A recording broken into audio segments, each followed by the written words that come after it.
नमस्कार, आपण पाहत आहात पुणे लाईव्ह न्यूज. पाहुयात आज दिवसभरातील ठळक घडामोडी.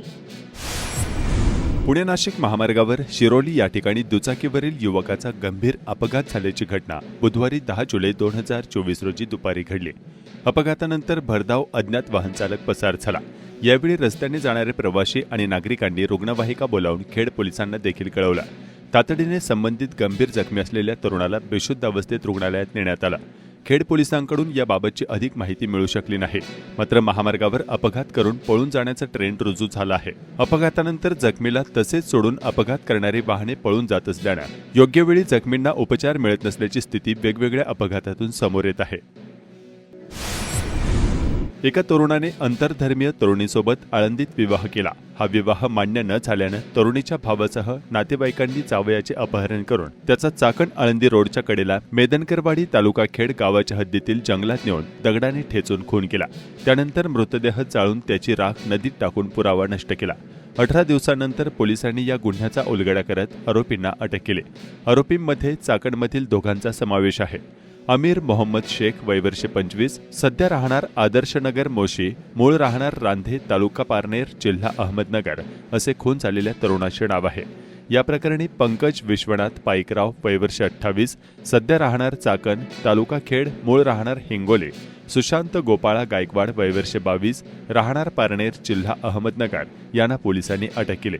त्यांच्यासह गणेश गायकवाड राहणार पारनेर जिल्हा अहमदनगर व सुनील किसन चक्रनारायण वय वर्ष 33, राहणार चाकण जिल्हा पुणे यांच्या विरोधात गुन्हा दाखल करण्यात आला आहे.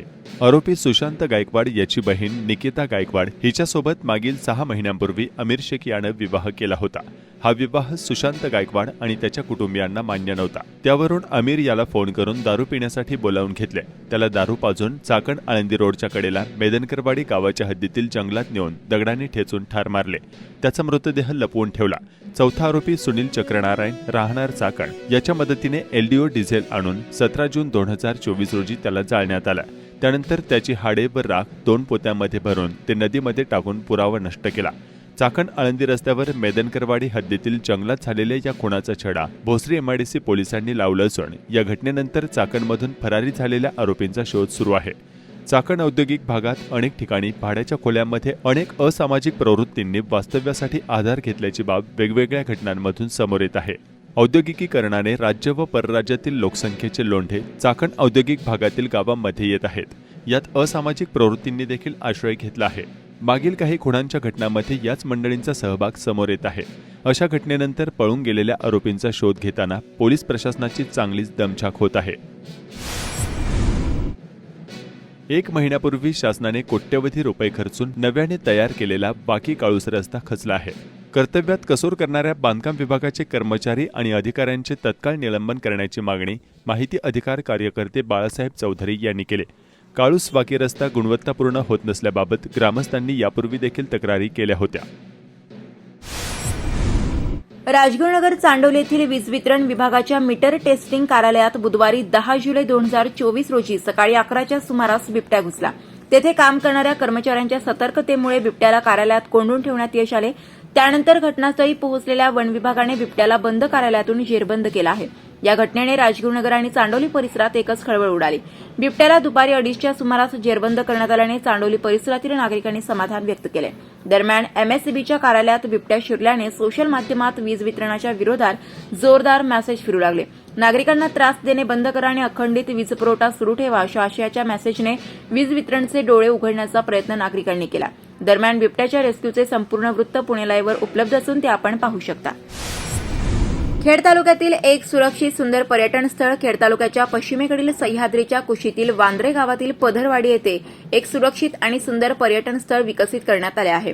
जिल्हा नियोजन समितीचे सदस्य शरद बुट्टे पाटील यांच्या संकल्पनेतून हे पर्यटन स्थळ उदयास आले असून निसर्गाचे वरदान लाभलेल्या वांद्रे पदरवाडी येथे जिल्हा परिषद मालकीच्या पाझर तलावाच्या सांडव्याचा उपयोग त्यासाठी करण्यात आला आहे. लोणावळ्याच्या भुशी डॅमप्रमाणे या ठिकाणी सांडव्यामध्ये पायऱ्यांचे बांधकाम करण्यात आले असून बाजूला पर्यटकांना उभे राहण्यासाठी फुटपाथ देखील करण्यात आला आहे. पाझर तलावातून सांडव्यात येणारे पाणी आणि सांडव्यातून खोल ओढ्यात उतरणारे पाणी या दोन्ही ठिकाणी लोखंडी रिलिंग लावून हा संपूर्ण भाग सुरक्षित करण्यात आला आहे. या परिसरातील जंगल आणि डोंगरदऱ्यातून येणारे पाणी या पाझर तलावात येत असून पाझर तलाव ओव्हरफ्लो झाल्याने या सांडव्यातून समपातळीत पडणारे पाणी पर्यटकांना आकर्षित करत आहे. 500हून अधिक पर्यटक एकावेळी पाण्यात खेळण्याचा आनंद घेऊ शकतील एवढी विस्तीर्ण जागा आहे. वांद्रे गावाला क वर्ग पर्यटन स्थळाचा दर्जा देखील देण्यात आल्याने आता नवनवीन उपाययोजना या ठिकाणी करण्याचा मार्ग मोकळा झाल्याची माहिती शरद बुट्टे पाटील यांनी दिली.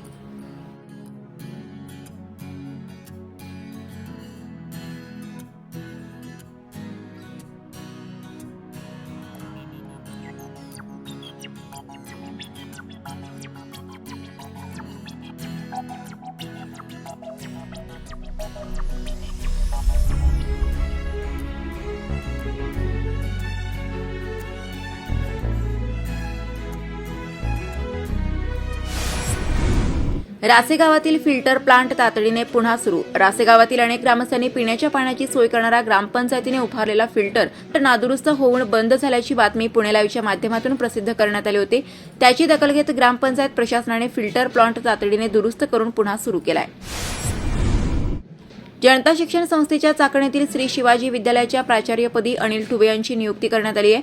मागील अनेक वर्षे शैक्षणिक क्षेत्रात अनिल दत्तात्रय ठुबे यांनी उल्लेखनीय काम केले आहे. शासनाचा आदर्श शिक्षक पुरस्कार त्यांना मिळालाय. त्यांच्या नियुक्तीचे चाकणमधून स्वागत होत आहे. प्राचार्य अनिल ठुबे हे याच प्रशालेचे माजी विद्यार्थी आहेत. धानोरे तालुका खेड आदर्श प्राथमिक शाळेतील शिष्यवृत्ती परीक्षेमध्ये धानोरे प्राथमिक शाळेने मोठे यश मिळवले आहे. प्रशालेचे 43 विद्यार्थी शिष्यवृत्तीधारक म्हणून पात्र ठरले आहेत, तर कुणाल अवचर राज्यामध्ये दुसरा आला आहे. पुणे जिल्ह्यातील 317 गावांमध्ये अजूनही स्मशानभूमी नाही. या गावांमध्ये सध्या अंत्यसंस्कार करण्यासाठी नागरिकांना इतर जागांचा आधार घ्यावा लागत आहे. गावकऱ्यांकडून सतत स्मशानभूमीची मागणी देखील करण्यात येत आहे. स्मशानभूमीची गरज असलेल्या गावांची संख्या खेड तालुक्यात 38 एवढी आहे. पुणे जिल्हा प्रशासनाने पावसाचा रेड अलर्ट देऊनही खेड तालुका कोरडा ठणठणीत राहिलाय. मंगळवारनंतर बुधवारी दिनांक 10 जुलै रोजी देखील पावसाने दडी मारली आहे. बुधवारी खेड तालुक्यात अनेक भागात कडकडीत ऊन पडले होते. खेड तालुक्यातील भामा, आसखेड, चासकमान आणि कळमोडी धरणे अजूनही कोरडी ठाक आहेत. यावर्षी पावसाने ओढ दिल्याने पाणी पातळी खालावली आहे. खेड तालुक्याच्या पश्चिम भागात पावसाने दडी मारल्यामुळे भात शेतीला मोठा फटका बसलाय. पावसाने दडी मारल्यामुळे भात उत्पादक शेतकरी चिंतेत असून भात लावणीला ब्रेक लागलाय. जिल्ह्यात मुसळधार पावसाचा अंदाज वर्तवूनही मंगळवारीपासून पावसाने विश्रांती घेतली आहे. यामुळे हवामान विभागाचा अंदाज चुकीचा ठरला. यावर्षी अजूनही पुरेसा पाऊस न पडल्याने धरणे कोरडी व पेरण्या खोळंबल्या आहेत. अनेक शेतकरी पावसाच्या प्रतीक्षेत आहेत. खेड तालुक्यात जुलैमध्ये खेड 38.1 मिलीमीटर एवढाच पाऊस झालाय. कुमार सागर सुनील राक्षे या बहिरवाडी चास तालुका खेड गावच्या तरुणाने एमपीएससी परीक्षेत यश संपादित केले आहे. एक महिन्याच्या अंतराने सागरने प्रथम नगर परिषद कर निर्धारण व प्रशासकीय अधिकारी, त्यानंतर राज्य विक्री कर निरीक्षक एसटीआय आणि कालच्या सुधारित यादीत तो सहाय्यक कक्ष अधिकारी एएसओ मंत्रालयपदी उत्तीर्ण झालाय. अशा प्रकारे 2024 या वर्षात त्याने एमपीएससी मधून 3 पदांना गवसणी घातली आहे. सागरचे 7वी पर्यंतचे शिक्षण गावच्या जिल्हा परिषद प्राथमिक शाळेत, त्यानंतरचे 10वी पर्यंतचे शिक्षण महात्मा गांधी महाविद्यालय राजगुरुनगर येथे झाले. त्यानंतर हुतात्मा राजगुरू महाविद्यालयात 12वी केली. पुढे लोणावळा येथे इंजिनिअरिंग पूर्ण केले. महाळुंगे सावरदरी कासे सोसायटीच्या अध्यक्षपदी सुमन गायकवाड बिनविरोध झाली आहे. चाकणजवळील रोहकल रस्त्यावर डायमंड चौकच्या परिसरात अॅल्युमिनियम व कोळस मिश्रित धूर नागरिकांच्या आरोग्यास अपाय करत असल्याचे स्थानिकांनी कळवले आहे. खेड कृषी उत्पन्न बाजार समितीच्या चाकण येथील महात्मा फुले मार्केटमध्ये बुधवारी 10 जुलै रोजी कांद्याची आवक घटून कांद्याला प्रतवारीनुसार 2500 ते 3200 रुपये एवढा प्रति क्विंटलला भाव मिळाल्याचे बाजार समिती प्रशासनाने सांगितले आहे.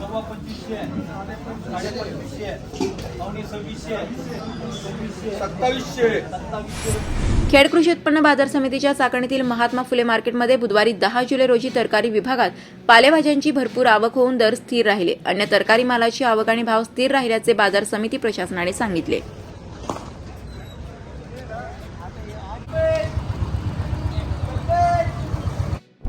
नमस्कार, आपण पाहत आहात पुणे लाईव्ह न्यूज.